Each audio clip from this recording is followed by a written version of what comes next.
Praise lord. మన ప్రభువైన యేసుక్రీస్తు నామములో అందరికీ శుభాభివందనములు తెలియజేసుకుంటున్నా. ఈ దినం దేవుడు మనకిచ్చినటువంటి నూతనమైన వాగ్దానము, అది కీర్తన గ్రంథము నుండి 20వ కీర్తన 2వ లేఖనాన్ని మనం చూద్దాం. ఆయన పరిశుద్ధ స్థలముల నుండి మీకు సహాయము చేయును.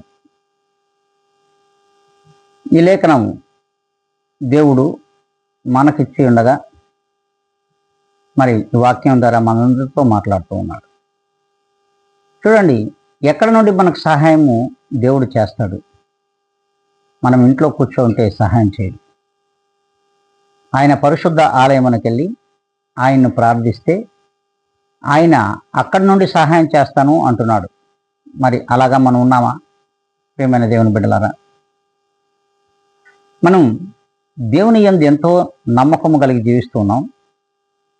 ఎంతో నిశ్చయమైనటువంటి స్థిరమైన విశ్వాసం చేత మనం బ్రతుకుతున్నాం. అట్టి క్రీస్తులోనికి మనం వచ్చి ఉన్నాం. అట్టి మనము క్రీస్తు యేసును ధ్యానించాలన్నా, ప్రార్థించాలన్నా, ఆయన స్తుతించాలన్నా, ఆయన నామాన్ని గణపరచాలన్నా ఆయన మందిరంకి వెళ్ళాలి. ఆయన మందిరంలో ఉండాలి. ఆయన మందిరంలో నుండి మనం సహాయం పొందుకోవాలి. ఆ రీతిగా ఎంతమంది ఉన్నాం? ఎంతమంది విశ్వాసులు ఈ దినం మన మందిరంలో కనిపిస్తున్నారు?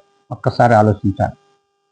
మరి ఈ ఛానల్ వీక్షించున్న ప్రతి ఒక్కరు కూడా మరి ఈ దినం నుండి అయినా సరే ఆయన మందిరంలో ఉందాం, ఆయన్ని ధ్యానిస్తాం, ఆయన ప్రార్థిస్తాం, ఆయన నుండి సహాయం పొందుకుందాము అనుకున్నట్లయితే అందరూ తల్ల వంచుకొని ప్రార్థనలో ఏకీభించాలని ప్రభువు నామములో అందరినీ తెలియజేసుకుంటున్నాను. మహాపరిశుద్ధుడా, ప్రేమ కలిగిన మా తండ్రి, కృపా కనికరములు కలిగిన మా దేవ, నీవిచ్చిన ఈ గొప్ప వాగ్దానమును మా అందరి జీవితంలో సంపూర్ణముగా నీవు ఫలింప చేయమని బ్రతిమలాడుకుంటున్నాం. అంతేకాదు ప్రభా, ఈ దినం నుండి నీ మందిరంలో మేము కనబడాలి. మీ మందిరంలో నాయన మేము ప్రార్థించుతుండగా మీ సహాయం కోసం వేచి చూస్తున్నాం. అంటే సహాయమును పొందుకోవడానికి కృపతోపమని బ్రతిమలాడుకుంటూ ఈ ఛానల్ వీక్షించిన ప్రతి ఒక్కరిని మీ చేతులకు అప్పగించుకుంటూ నన్ను నేను మిక్కిలిగా తగ్గించుకొని యేసు క్రీస్తు యొక్క గొప్ప ఘనమైన నామములో అడిగి వేడుకొని ప్రార్థిస్తున్నాను మా తండ్రి. ఆమేన్.